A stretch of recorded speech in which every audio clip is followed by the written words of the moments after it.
Informação, BMC News ao vivo, 10 horas e 31 minutos. Chamar nosso primeiro convidado do dia, Álvaro Bandeira, economista, aqui conosco na manhã dessa segunda-feira. Álvaro, seja muito bem-vindo. Um prazer recebê-lo aqui mais uma vez na nossa programação. Bom dia para você. Bom dia, Felipe, Maurílio, quem nos ouve e nos vê. É sempre um prazer estar com vocês aqui, sempre dando os parabéns pelo crescimento da BMC. Eu que acho que foi um dos primeiros a dar entrevista quando vocês iniciaram a televisão. Então, para mim, é uma grande honra estar aqui com vocês hoje e com o seu público. Para nós também, viu, Álvaro? Você é um dos pioneiros aqui na nossa tela. Álvaro, a gente tem uma série, obviamente, de assuntos econômicos para tratar, cenários que podemos repercutir, mas eu queria começar a nossa entrevista ouvindo um pouco a respeito da sua visão, a respeito do ex-ministro da Fazenda, Antônio Delfim Neto, que faleceu. A gente trouxe essa notícia da morte do ex-ministro aos 96 anos, ele que estava internado num hospital aqui em São Paulo e... Enfim, essa é a notícia, né? A morte do ex-ministro, um ministro bastante conhecido, um nome da economia bastante respeitado, inclusive. Gostaria de ouvir um pouco da sua visão, da sua percepção a respeito da trajetória, a respeito da atuação do ex-ministro Delfim Neto e, claro, né, que nos deixa e deixa também o cenário econômico um pouco mais... consternado nesse comecinho de semana. Né? Nesse ano nós já perdemos alguns economistas bastante importantes no cenário local, né? E o Delfim Neto não fica atrás, foi ministro de várias pastas, de várias áreas, inclusive ministro da Agricultura, um bom economista e um brilhante político e com tiradas muito interessante sobre a economia e sobre a política. Eu lembro que do lado político, em determinado momento, existia até uma certa manipulação do índice de inflação atribuída ao ministro Delfim, transferindo chuchu, por exemplo, a mercadoria chuchu de São Paulo para o Rio de Janeiro para tentar baixar um pouco a taxa de inflação. Então, acho que Delfim será lembrado pelos próximos 50, 100 anos e certamente será objeto de muitas economistas falando muito bem dele, mas unanimidade não existe, certamente vai existir quem também não fale bem do ex-ministro e da sua atividade como ministro, como político também. Mas é certamente mais uma perda num ano de perdas importantes de economia, eu repito.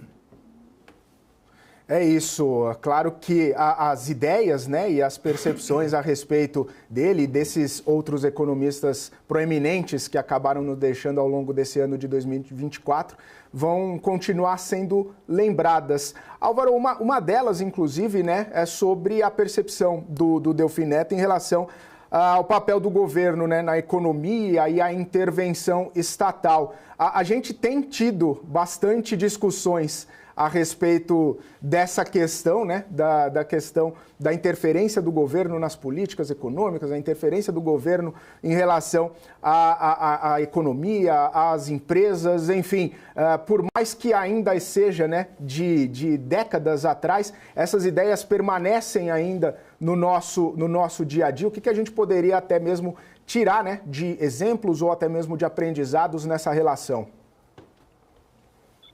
E como, né? Certamente isso permanece até hoje. Se nós pegarmos algumas declarações, inclusive minhas, há 10, 20 anos atrás, elas versam sobre temas que permanecem em vigor até hoje, como, por exemplo, o déficit fiscal, como, por exemplo, a inflação que deu uma trégua depois lá do Plano Real, a comemoração dos 30 anos, mas que, de qualquer maneira, continua a assustar e continua trazendo essa cultura inflacionária ao país. Quer dizer, demora para liberar um pouco essa cultura e a gente tem que continuar tomando muito cuidado com a inflação.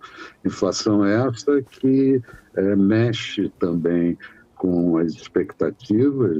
Nós temos as expectativas nesse momento de inflação ancorada e traz uma certa pressão ao Banco Central e ao Copom na decisão sobre política monetária, sobre nível de taxa de juros. O melhor exemplo que a gente pode citar é que há poucos dias atrás, a questão de 2 semanas atrás, o dólar batendo R$ 5,70, quase R$ 5,80, o que certamente agrega maior risco ainda para a inflação. Mas o que ainda predomina é o déficit fiscal brasileiro. Quer dizer, aqui no Brasil a gente sempre ajusta o orçamento, ampliando receitas e nunca reduzindo cortes, fazendo corte de gastos, e isso certamente traz sempre problema para o ano seguinte ou para os anos seguintes, e dá aquele tom de voo de galinha, né?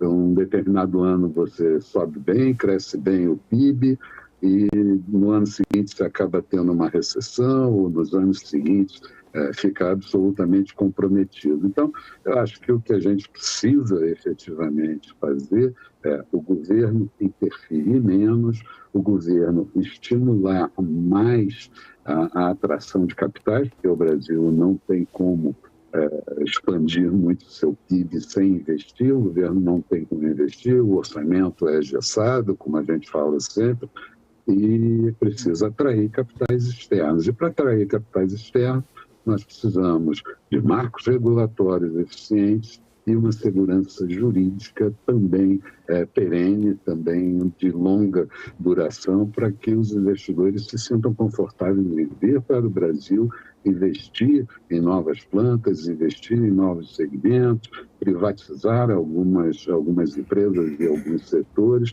e com isso poder alavancar crescimento, alavancar recursos para a educação, que o governo deve investir de uma forma mais eficiente, e também no lado social e de mudanças no segmento de energia. Álvaro, nosso comentarista, economista também, Vandique Silveira está aqui com a gente na bancada, chegando agora para a nossa participação. Obrigado mais uma vez por estar aqui com a gente. Vandique, eu queria pegar esses ganchos aqui que o Álvaro nos trouxe, principalmente quando a gente fala da questão do déficit fiscal, algo que já vem sendo debatido, vem sendo falado, inclusive há muitos e muitos anos. Gostaria de ouvir um pouco da sua opinião sobre essa situação, pegando esse gancho, né, da morte do ex-ministro Delfim Neto, sua participação aqui na economia brasileira e temas importantes que já vêm sendo debatidos há tantos e tantos anos e a gente ainda, né, engatinhando ou talvez longe de alguma resolução desses principais problemas, né, do cenário econômico brasileiro. Bom, Felipe, bom dia. Álvaro, bom dia. É um prazer enorme estar aqui com você. Uma perda grande para o mundo da economia. Delfim Neto é uma figura que causa sensações e emoções de todos os cantos, né, positivas e negativas. Ninguém é uma unanimidade e ele em especial. Foi um excelente economista, um brilhante analista de economia, foi um político de alta competência e teve uma participação marcada no governo, principalmente durante a época militar, tá certo? E como ministro da Fazenda. Um dos pontos que o Álvaro trouxe e que é parte de uma crítica que eu tenho ao Delfim, o modelo escolhido pelo Delfim, ele convenceu os presidentes militares e que realmente foi a base do crescimento, do milagre econômico, foi esse fechamento do Brasil para o mundo, proteção da indústria nascente, para que essa indústria pudesse crescer e se tornar competitiva a nível global. E aí a gente, de maneira passo a passo, né, sem nenhum tipo de afobamento, abriríamos a economia brasileira. Isso nunca aconteceu. Então, o modelo que ele perseguiu, diferentemente de países similares na época, como a Coreia do Sul, que fez a coisa direitinha, investiu grandes somas no desenvolvimento, né, de capital humano, principalmente através da educação, uma educação com um forte teor de competências para o mercado, simultaneamente investimentos nas empresas nascentes, indígenas, locais, com a possibilidade de exportação. O ministro errou na visão de que o Brasil, diferentemente da Coreia e posteriormente a China, seriam grandes exportadores de produto de alto valor agregado. Delfim acreditou que o Brasil cresceria, que a gente, marcado nas palavras dele, cresceria o bolo, dividiria posteriormente o bolo, e aí a gente teria a condição de ter um gigantesco mercado interno similar aos Estados Unidos. Isso foi um erro fatal na teoria e na prática de Delfim Neto. E como o Álvaro apontou, esse modelo gerou grandes problemas, como déficits fiscais crônicos. Esse déficit fiscal crônico, porque governos se acostumaram a gastar demais, isso aumentou de maneira exponencial a dívida. Naquela época, a dívida era uma dívida externa em dólar, e isso pavimentou o caminho para a derrocada da economia dos anos perdidos da década de 80. É só negativo a visão sobre Delfim Neto? Muito pelo contrário, é muito positiva. O que o Delfim Neto não entendeu, e o próprio Álvaro mencionou, foi que para fazer esse movimento era necessário o desenvolvimento de instituições fortes e não capturáveis por grupos de interesse. E foi daí que veio esse conluio nefasto brasileiro entre políticos e grandes empresários que conseguiram um cooptar o outro, fechar o Brasil para o mundo, jamais se abrir para o mundo, manter produções arcaicas, com baixo investimento de capital por cabeça em termos de trabalhador, trabalhadores muito mal formados, uma força de trabalho que não teve a contrapartida que houve na Coreia, na China, na Malásia, na Irlanda, que era um país de terceiro mundo nessa mesma época. Formação de capital humano, a gente esqueceu disso. A gente construiu grandes monumentos, demos a proteção para essas indústrias, e essas indústrias se acostumaram com o anabolizante do governo, e aí a gente criou essa relação satânica que o governo coopta o empresário por dinheiro para poder se manter eleito, e posteriormente o empresário, né, ele é cooptado para continuar recebendo benesses governamentais que levaram ao atual momento, onde nós temos, em termos de gasto fiscal, que ninguém quer mexer, dentro do parlamento ou do próprio governo, de mais de 600 bilhões de reais. Quer dizer, Delfim pensou em um modelo muito bem desenvolvido, teoricamente, que era o modelo de Solow, né? Que você importaria capital, esse capital seria difundido na transformação de tecnologia, etc. O país cresceria, entraria em relação a... Ele entraria em crescimento e convergeria para a direção das grandes nações ricas, e dessa maneira o país se desenvolveria. Só que ele esqueceu do lado institucional, e esse modelo foi cooptado aqui, por razões que são tipicamente brasileiras. Agora, se houve um milagre, um processo de industrialização acirrado, essa visão de país que aconteceu do final da década de 60, meio da década de 60, até o começo, meios dos anos 80, Delfim tem um dedo e as suas digitais estão em cima disso tudo.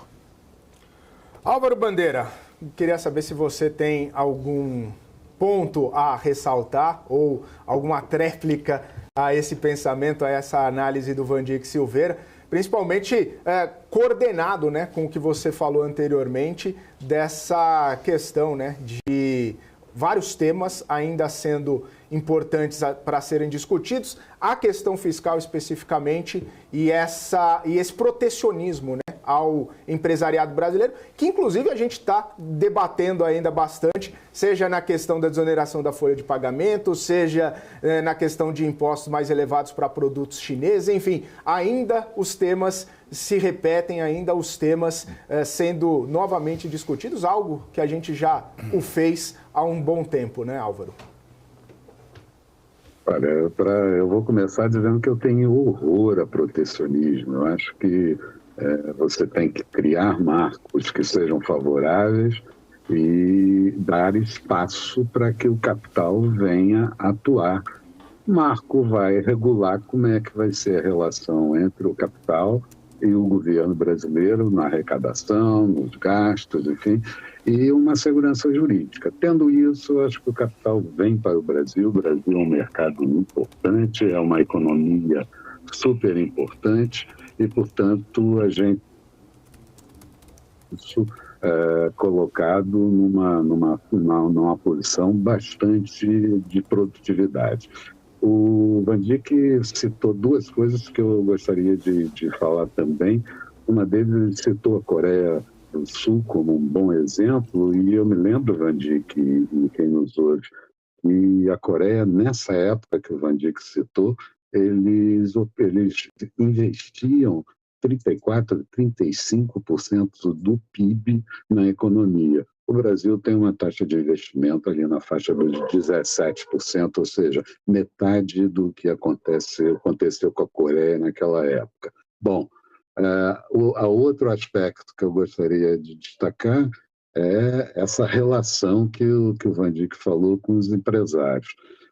O governo elege quem são os queridos, quem são os que vão receber dinheiro em maior propulsão do BNDES ou de outras fontes de recursos, e a gente continua com aquele apoio que não leva a lugar nenhum. E a proteção, para mim, é um grande atraso na competitividade, na produtividade das empresas, e eu penso que a palavra de ordem da economia brasileira é ampliar a produtividade.